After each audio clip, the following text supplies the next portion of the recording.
नम्रता नितिन वाकले जी को माइक दे दीजिए। नम्रता जी के बारे में मैं आपको इतना बता दूं, आप नम्रता जी को देख रहे हैं, साथ में 2 बच्चे हैं। नितिन वाकले जी जो कुरियर बॉय थे, एक समय ऐसा था जब वो घर घर कुरियर डिलीवरी करने जाते थे और हमने नितिन जी को 2019 में इंदौर के फैमिली रियूनियन में स्टेज पर इनवाइट किया था। 2019 के बाद आज अप्रैल 2022 है, आप नम्रता जी को देख रहे हैं पर नितिन जी को नहीं देख रहे। लगभग 1 साल पहले कोविड की सेकेंड वेव में हमारे यूसीडी मिस्टर नितिन वाकले को हमने खो दिया। वो यूसीडी थे, उनका चेक लगभग 2.5 से पौने 3 लाख रुपए, 3 लाख रुपए के बीच में था और एग्जैक्टली 1 साल पहले हमने उनको खोया। बहुत सीरियस मोमेंट था जब मुझे पता चला कि उनको कोविड है, घर पे रहे 5-7 दिन। उसके बाद जब थोड़ा सा ऑक्सीजन सैचुरेशन डाउन हुआ तो उन्हें अस्पताल लेके गए। अस्पताल में ठीक थे, मेरी बात हुई फोन पर, पापा की बात हुई, ऑडियो नोट हमने उनको भेजा, मैसेज किया। मेरे पास चैट्स हैं, अभी व्हाट्सएप चैट्स हैं जिसमें मैं उनको मोटिवेट कर रहा हूं कि नितिन जी सब कुछ ठीक हो जाएगा, आप स्वस्थ होकर लौट आएंगे। भूपेंद्र वोरा जी से यहाँ पर जितनी उनकी टीम है, जयदेव जी हैं, एवरीबडी, मैं सबका नाम नहीं ले पाऊंगा, इन सबसे मेरी बात हो रही थी। कभी किसी चीज की जरूरत, किसी और डॉक्टर को ओपिनियन लेना, हमने पूरी कोशिश करी, बट पता चला एक दिन खबर आई कि वो वेंटिलेटर पे चले गए। फिर खबर आई कि एक दिन बोला डॉक्टर ने कि आप तैयारी कर लो, हमें बहुत ज्यादा उम्मीद नहीं है। हमने कहा ऐसे कैसे कर लो तैयारी। वहां थे सब जो लीडर्स थे, हमारे लीडर्स का बहुत सपोर्ट रहा है, सारी उनकी अपलाइन टीम का। अनूप जी यहां पर हैं। हमने माना नहीं कि ऐसा हो नहीं सकता। अच्छा खासा व्यक्ति, एज कोई बहुत ज्यादा नहीं, मेरे ख्याल से 40s में होंगे, 42। ऐसे कैसे हो सकता है कि कोई अच्छा खासा व्यक्ति कोविड में हो और कोविड के कारण वेंटिलेटर पे आ जाए, वेंटिलेटर के बाद इंप्रूवमेंट भी हो, वेंटिलेटर हट भी जाए, फिर दोबारा वेंटिलेटर पे आओ, सिचुएशन डिटेरियोरेट हो जाए और एक दिन ऐसा आया कि खबर आ गई कि नितिन जी हमारे बीच में नहीं है। आप दिल पे हाथ रख के सोचिएगा, सेकेंड वेव हो चाहे फर्स्ट वेव हो, इन 2 साल में कोई ऐसा व्यक्ति नहीं है जिसने किसी ने किसी को, अपने व्यक्ति को ना खोया। और एक क्या, 3-4 लोगों को ना खोया। देवास में मैं जब गया एक्सेलरेट प्रोग्राम के दौरान तो मुझे पता चला कि एक पूरा का पूरा घर साफ हो गया। करोड़पति थे वो, पूरा घर साफ हो गया, घर के अंदर कोई नहीं, दरवाजा तोड़ के उनका जो भी सामान था उसे खाली किया गया, रिश्तेदारों ने कब्जा लिया, क्या किया पता नहीं, क्या होगा कुछ पता नहीं, क्योंकि कोई था ही नहीं उस सामान को लेने वाला। कितने घरों के चिराग बुझ गए इस कोविड के दौरान। आपके सामने आज एक उदाहरण पेश कर रहे हैं। नम्रता जी अपने दोनों बच्चों के साथ पूरी बुलंद आवाज में आज ये बताएंगी कि नितिन जी के जाने के बाद क्या उनकी जिंदगी में वास्तव में कोई फर्क पड़ा है, या डायरेक्ट सेलिंग यूं ही हो जाने वाला बिजनेस है, या इजाम की इनकम यूं ही आ जाती है कि सच में कोई रेसिडुअल इनकम आती है, या परिवार का कमाने वाला व्यक्ति चला जाता है। तब ये बैकग्राउंड मैंने आपको बताया और मैं खुद नम्रता जी से सवाल करना चाहता हूं। नम्रता जी ये बताइए कि नितिन जी जब थे तब जिंदगी कैसी थी, उनके जाने के बाद क्या जिंदगी में लाइफ स्टाइल, उनको तो हम वापस नहीं ला सकते। हमने नितिन जी को खो दिया, इसका जितना दुख नम्रता जी को है, मुझे लगता है कि यहां बैठे हर एक व्यक्ति को, उनकी अपलाइन और उनकी पूरी डाउनलाइन को होगा। बराबर दुख के हम सम दुखी हैं आपके। पर मैं जानना चाहता हूं कि अगर नितिन जी ने इस बिजनेस को साइन नहीं किया होता और एक कुरियर बॉय, एक मामूली सा कुरियर बॉय अगर तेजी से इस बिजनेस को बिल्ड नहीं करता, इस लेवल पर नहीं लेकर जाता बिजनेस को, तो जिंदगी कैसे होती और आज जिंदगी कैसी है। नम्रता जी। मैं ये कहना चाहूंगी कि मेरे हस्बैंड जो थे तो उनके फादर की डेथ भी ऐसी एज में हो गई थी, 42-43 में। तो वो उसके बाद उन्होंने भी अपनी लाइफ स्टाइल देखी थी, फिर उनको कोरियर में डांट बांटनी पड़ती थी। तो वो चाहते थे कि ऐसा हमारे बच्चों को ना करना पड़े, तो जब शादी हुई तो उसके बाद ही हम लोग को नेटवर्क मार्केटिंग मिली, दूसरी कंपनी में थे। तो उसके बाद 2015 में वेस्टीज ज्वाइन किया। तब भी हम लोग की हालत मतलब ठीक नहीं थे। हमारी जो बेटी हुई तो गवर्नमेंट हॉस्पिटल में हुई, क्योंकि हम लोग के पास उस समय पैसे नहीं थे। फिर बेटी होने के बाद हम लोग इसमें उन्होंने जल्दी जल्दी स्पीड में काम किया। स्पीड में काम करते करते हम लोग क्राउन गए, क्राउन से यूसीडी गए। यूसीडी तो हम लोग कोरोना जब चल रहा था तब गए थे, 2020 में तब यूसीडी गए। और वो भी यही सोचते थे कि मतलब वो हमेशा ये बारिन सर की सीडी सुनते रहते थे। वो बोलते थे कि उद्गल है आदमी, कोई भी कभी भी जा सकता है, उसका कोई भरोसा नहीं है। तो हमेशा वही सीडी ज़्यादा सुनते थे और अपनी टीम में हमेशा यही बोलते रहते थे कि मेरे पास टाइम नहीं है, मेरे पास इतना टाइम नहीं है कि मैं मतलब स्पीड में काम ना करूं। वो हमेशा सबसे यही बोलते रहते थे कि यदि आप लोग के पास टाइम होगा, लेकिन मेरे पास टाइम नहीं है, मुझे स्पीड में काम करना है, मेरे बच्चों को अच्छी लाइफ स्टाइल देना है, मैं 40 तक रिटायर होना चाहता हूँ। तो वो 40 की एज में रिटायर होना चाहते थे, पर भगवान को कुछ और ही मंजूर था।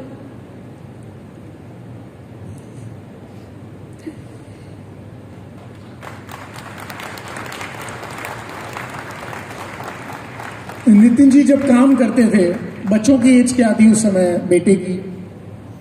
बेटा 1.5 साल का, 2 साल का था, तब से हम लोगों ने नेटवर्क मार्केटिंग शुरू की। वेस्टीज में जब आपने शुरुआत करी तब की बात?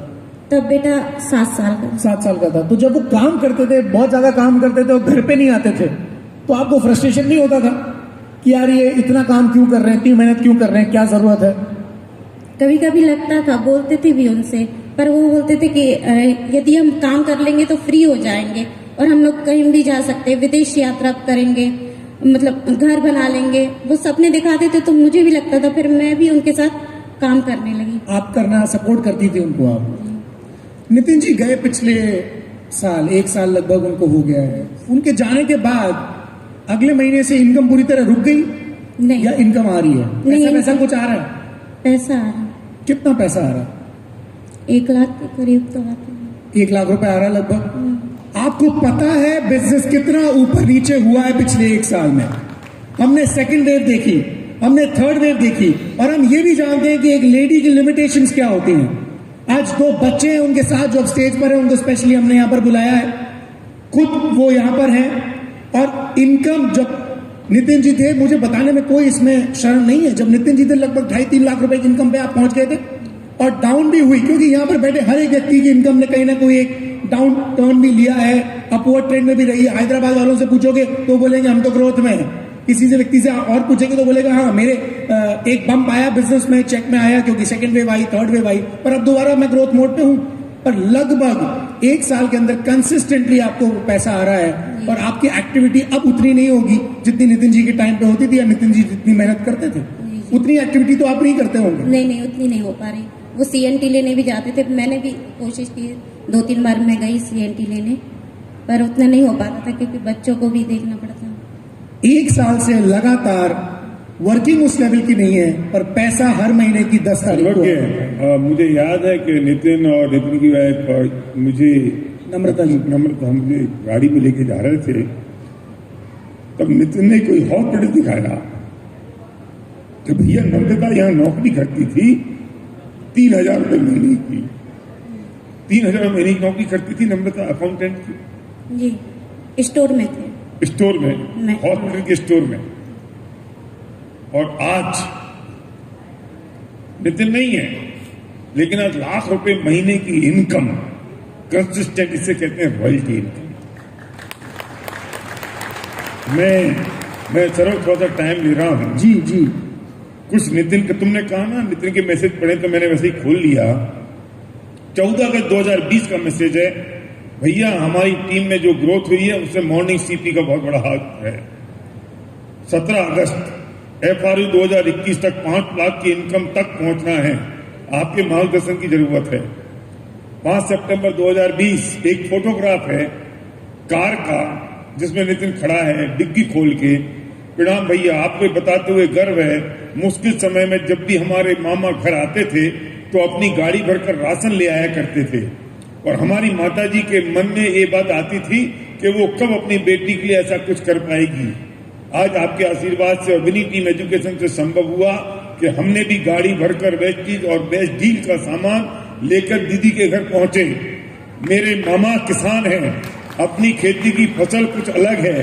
पहले जो खुशी मुझे मेरे मामा जी के आने से होती थी, उससे कहीं ज्यादा खुशी आज मैंने अपने भांजे की आंखों में देखी।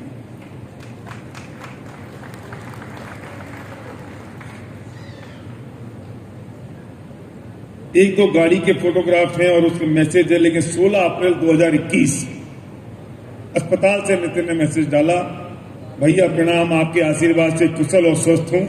धन्यवाद आपका जो आपने हमें इतने प्यारे और अच्छे परिवार का हिस्सा बनाया। आज मुझे इन टैबलेट्स की सख्त जरूरत थी जिसकी उपलब्धता जबलपुर शहर में नहीं हो पा रही थी। भूपेंद्र सर से कांटेक्ट किया, उन्होंने क्या किया पता नहीं, पर पूरी टीम लग गई इस दवाई को मुझ तक पहुंचाने के लिए। जयदेव तिवारी जी, शैलेश जैन जी, बाल मुकुंद जी और कई लीडर्स, और मुझे ये मिली उमरिया से 150 किलोमीटर दूर डॉक्टर प्रजापति जी, उन्होंने तुरंत भिजवाई है और 4 घंटे के अंदर दवाई मेरे हाथ में है। भैया प्रणाम, कुशल हूं, थोड़ा ऑक्सीजन कम पड़ रहा है। डॉक्टर कह रहे हैं 1-2 दिन में 100% रिकवरी हो जाएगी। थैंक यू सो मच भैया, वी आर ब्लेस्ड कि हम एसपी बादल सर के परिवार से हैं। और मैंने उसको अंतिम जो लाइन लिखी थी कि तुम बिल्कुल चिंता मत करो, सब ठीक हो जाएगा। और उसके बाद नितिन खबर आई कि नितिन हमारे बीच में नहीं है। हम यहाँ उनके बच्चों की शक्ल देख के, उनके बेटे की और उसकी बिटिया की शक्ल देख के शायद एक निर्णय यहाँ कर सकते हैं, और नम्रता की शक्ल देख के हम ये निर्णय कर सकते हैं। नितिन ने तो महान काम कर दिया, नितिन तो बड़ा काम करके चला गया, और आज किसी को दयनीय बनने की जरूरत नहीं है, और ना हाथ हिलाने की जरूरत है नम्रता को, और ना बेचारा बनने की जरूरत है। लेकिन मुझे माफ करिए, अगर हमारा चिराग बुझ गया, हम अगर दुनिया से चले गए, तो क्या जिस शान की जिंदगी नम्रता और उसके बच्चे जी रहे हैं, हमारी पत्नी और हमारे बच्चे जी पाएंगे? अगर इसका उत्तर आपके पास हाँ में है तो जैसा कर रहे हैं वैसा करते रहिए, और उसका उत्तर अगर आपके पास ना में है तो खाल में से बाहर निकल के अगले 90 दिन के अंदर कर दीजिए, क्योंकि अगले दिन का भरोसा नहीं है, अगले पल का भरोसा नहीं है। सर्वज्ञ बात बिल्कुल सही है। हमें लगता है कि हमारे साथ कुछ नहीं होगा। मैं उन मोमेंट्स में आपको लेके जाना चाहता हूं। पापा ने अपनी चैट्स निकाली, इतनी देर में मैंने भी अपना चैट खोला नितिन जी के साथ जो मेरा चैट हुआ, और ये 15 अप्रैल का है। सोचिए एक हफ्ता और हम उनका वो समय आ जाएगा जिस समय मेरी उनसे बात हो रही थी। जैसे ही मुझे पता चला मैंने उनको मैसेज भेजा, मैंने कहा please take care Nitin ji, let me know if you need any help. ये सेकेंड वेव का टाइम था। उनका मैसेज आया, थैंक्स सर, सब ठीक है, सब ठीक है सर, कंट्रोल में है, कमजोरी बहुत आ गई है, 2 दिन में रिकवर हो जाएगी। अब तक भी तो लग नहीं रहा था नितिन जी को कि उनके साथ कुछ ऐसा हो जाएगा कि उनकी आयु पूर्ण होने वाली है, वो चले जाएंगे, क्योंकि बोला सब ठीक हो जाएगा सर, सब कंट्रोल में है, 2 दिन में रिकवर हो जाएंगे। मैंने कहा दवाई जरूर लीजिए, तो उनका मैसेज आया जी। जब लगा 10 दिन बाद, उसके 10 दिन बाद फिर मैंने मैसेज किया, नितिन जी बिल्कुल चिंता मत कीजिए, आप बहुत जल्द ठीक हो रहे हैं, हम लगातार भूपेंद्र जी से टच में हैं। उनका हाथ जोड़ के मैसेज आया, आप भैया और विनिंग टीम का साथ है तो चिंता कैसी। मैंने उनको रिप्लाई भेजा, हमेशा। और वो हमेशा ही आखिरी मैसेज था। हमेशा के बाद फिर नितिन जी नहीं मिले। वेव तो फर्स्ट आने वाली थी, किसको पता था। हम तो फैमिली रियूनियन कर रहे थे, 17 दिन बाद पूरा लॉकडाउन लगने वाला है, किसको पता था। फर्स्ट वेव आ गई, सबने सोचा हिंदुस्तान का कुछ नहीं बिगाड़ पाया कोरोना, गांव वालों को तो छुआ भी नहीं। हम तो मसाले खाने वाले लोग हैं, हमने तो मसाले खाए हैं, हमारी इम्यूनिटी बहुत अच्छी है। दूसरी वेव में गांव वालों को सबसे ज्यादा निपटाया। तीसरी वेव आई, सब डरे, बहुत ज्यादा कुछ नुकसान नहीं हुआ, बहुत अच्छी बात है, हम तो यही कामना करते हैं। पर क्या भरोसा है चौथी आएगी नहीं आएगी। एक केस आया बॉम्बे में, आग की तरह पूरे हिंदुस्तान में खबर फैल गई, सबको पता है कि हाँ एक केस आया है। अब क्या होगा नहीं होगा पता नहीं, पूरी दुनिया में कोविड के क्या हालात है पता नहीं, चौथी वेव आएगी नहीं आएगी, फिफ्थ वेव आएगी नहीं आएगी, या यहां से बाहर निकलने के बाद कुछ ऐसा हादसा हो जाएगा कि हम शायद झटके से कहीं गायब हो जाएंगे और दूसरी गति में पहुंच जाएंगे, पीछे से हमारा परिवार क्या करेगा। अगर इसके बारे में आज यहां पर इस समय आप एक निर्णय ले सकते हैं, तो मुझे नहीं लगता कि इसके बाद वो चाय का घूंट, एक भी घूंट आपके अंदर जाएगा। एक ऐसी सेंस ऑफ अर्जेंसी निकल के आएगी कि मैं जितनी जल्दी काम कर लूं ताकि मेरी पत्नी और बच्चों को वो दिन देखना ना पड़े। अगर ऐसा हो भी गया तो देखो क्या होने वाला है, ये सिर्फ ऊपर वाला जानता है।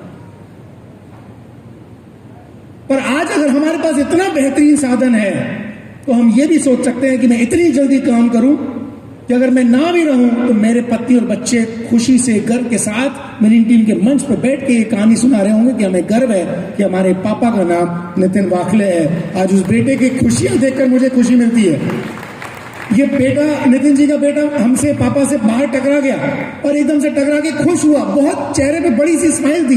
पापा देख के खुश हो गए उसको। पापा पहचान नहीं पाए, बोले क्या नाम है? नाम क्या है माइक पे बताना जरा। दिव्यांश वाखले। दिव्यांश वाखले। और जैसे ही इसने बोला दिव्यांश वाखले, हम समझ गए नितिन वाखले जी का बेटा है। और आज जितना खुश है, मैं पूछना चाहूंगा दिव्यांश से, दिव्यांश क्या लगता है आपको, बड़े होके क्या बनना है आपको, क्या करना है लाइफ में? मेरे को बड़ा सा आर्टिस्ट बनना है और बिजनेस संभालना है। बिजनेस संभालना है? कौन सा बिजनेस संभालना है? वेस्टीज। वेस्टीज बिजनेस संभालना है। अरे हम अपने बच्चों को कुछ ऐसा तो दे जाए जिसको वो संभाल सके, और इस बिजनेस के माध्यम से उसे एक बड़ा आर्टिस्ट बनना है, ये उसका अपना सपना है। मुझे नहीं लगता कि आज जब वो अपने फ्रेंड्स के बीच में जाएगा या जाता होगा, अब स्कूल खुलने लग गए हैं, तो उसे किसी तरीके की इंफीरियरिटी महसूस होगी। ये बोल के मेरे रोंगटे खड़े हो रहे हैं, मेरी आंखों में आंसू है कि अपने दोस्तों के बीच जाकर कम से कम उसे ये महसूस तो नहीं होगा कि दूसरे बच्चे की अच्छी लाइफस्टाइल है क्योंकि उसके पास पापा है, मेरे पापा चले गए तो मेरे पास अच्छी लाइफस्टाइल नहीं। ये महसूस नहीं करेगा दिव्यांश, और इसीलिए आज उसके मुंह से ये आवाज निकल रही है। और मुझे खुशी इस बात की है कि नम्रता जी और दोनों बच्चे कभी इस लाइफ में इंफीरियरिटी महसूस नहीं करेंगे, क्योंकि उनके पास पैसा है और ना उनके पास कोई ताने मारने आएगा। क्योंकि नितिन जी इतना बड़ा काम कर गए, एक कुरियर बॉय से लेकर एक अच्छे सफल बिजनेसमैन तक, और उसके बाद परलोक सिधार गए और अपने परिवार को बहुत कुछ दे गए। लोग शायद इस बात को, इस कॉम्बिनेशन को समझ नहीं पाते कि वेस्टीज जैसी कंपनी, एक स्टेबल कंपनी, एक ऑनेस्ट, एक इथिकल कंपनी, एक ऐसी कंपनी जिसके प्लेटफॉर्म पे आप खड़े रह के पीढ़ियां गुजार सकते हो, और उसके बाद एक विनिंग टीम जैसा एजुकेशन सिस्टम जो परिवार की तरह है। जीवन में नम्रता को चिंता करने की जरूरत नहीं है कि हम विनिंग टीम परिवार से अलग हैं या उसके साथ कौन होगा क्या होगा, वो अकेली है। अरे कोई और होता ना कहीं तो उसकी लेग तोड़ तोड़ के खींच के अपनी लेग बना लेते लोग। ये विनिंग टीम का कल्चर है, परिवार है, ये विनिंग टीम है। जब सारी की सारी अपलाइन उसकी मदद करने को तैयार है, वो जरा खड़ी हो जाना सारी अपलाइन राइट फ्रॉम अपना सारी अपलाइन टीम में जाऊंगा, अनूप जी से लेकर जयदेव से लेके जयदेव और कौन कौन जो भी यहाँ पर उपस्थित हैं, एक बार प्लीज देखो जरा इनमें कैमरा घुमाना। ये सारे नितिन के ये नम्रता की अपलाइन टीम खड़ी है। जयदेव तिवारी, अनूप, डाउनलाइन से भी बहुत मदद की। मैं चाहूंगा एक बार डाउनलाइन उनकी टीम भी खड़ी हो जाएगी। नितिन जी के सामने थी जो डाउनलाइन, वो पीछे खड़े हो रहे हैं, देखिए नितिन जी के सामने जो लोग थे, जोरदार एक बार। सभी ने बहुत मदद की और आज भी उनके बिजनेस को सपोर्ट कर रहे हैं। ये माहौल है, ये कल्चर है विनिंग टीम का। हमने बहुत दुनिया देखी है। अरे कोई अकेला पड़ जाए तो डाउनलाइन कहती है मुझे कोई मदद करने वाला नहीं है, मेरी लेग शिफ्ट कर दो। हिसाब किताब लगा के, बहानेबाजी करके, तोड़ ताड़ के चले जाते हैं। अपलाइन कहती है चलो मैं अपनी बिट्स बना लेता हूं। थैंक गॉड हम विनिंग टीम में इसे कहते हैं इस धरती का सबसे यूनिक कॉम्बिनेशन है वेस्टीज और विनिंग टीम। लोगों को उसकी कीमत समझ नहीं आती। आपने एक आईटी प्रोफेशनल को सुना जिसकी जॉब चलेगी लॉकडाउन के कारण, जॉब से फ्री हो गए, आज इस बिजनेस कर लिया without any direct selling experience. आपने सुना एक ऐसे व्यक्ति को जिसने कोई पढ़ाई नहीं की, वो भी इस बिजनेस में सफल हो गए। आपने सुना जो लोग मरते हैं, गवर्नमेंट सरकारी नौकरी मिल जाए उसके बाद तो कोई चिंता ही नहीं है, सरकार के जमाई बन गए हम, पेंशन आएगी, पर वो भी ईमानदारी से पूरी नौकरी करने के बाद आज इस बिजनेस को बिल्ड कर रहे हैं और 9 महीने के अंदर क्राउन बन सकते हैं। आपने सुना एक ऐसे व्यक्ति को जो बॉम्बे गए थे आर्टिस्ट बनने, एक्टर बनने, योगा के ट्रेनर है, इंजीनियर है, कोई डायरेक्ट सेलिंग एक्सपीरियंस नहीं और आज 80,000 रुपए से ज्यादा का चेक है, क्राउन लेवल है। उसके बाद आपने सुना एक ऐसे व्यक्ति की वाइफ और पूरी फैमिली को, ये व्यक्ति पूरी दुनिया में चला गया, उसके बाद भी पैसा आ रहा है। मेरा आपसे अब सवाल है, आखिरी सवाल, आप भी मेरे पैनल डिस्कशन के पार्ट हैं, कि क्या अब आपके पास कोई बहाना है? सबकी आवाज अभी भी नहीं निकल रही है। क्या अब कोई बहाना है? एक बार मेरे साथ खड़े हो जाएं, जोरदार तालियां अपने लिए बजाइए और अपनी सफलता के लिए बजाइए कि आप सफल होंगे और बहुत जल्द इस मंच पर आएंगे वेस्टीज ऑफ इंडियन टीम के। Thank you so much, back to host. Thank you everybody, thank you everybody. शुरू विजय अभियान।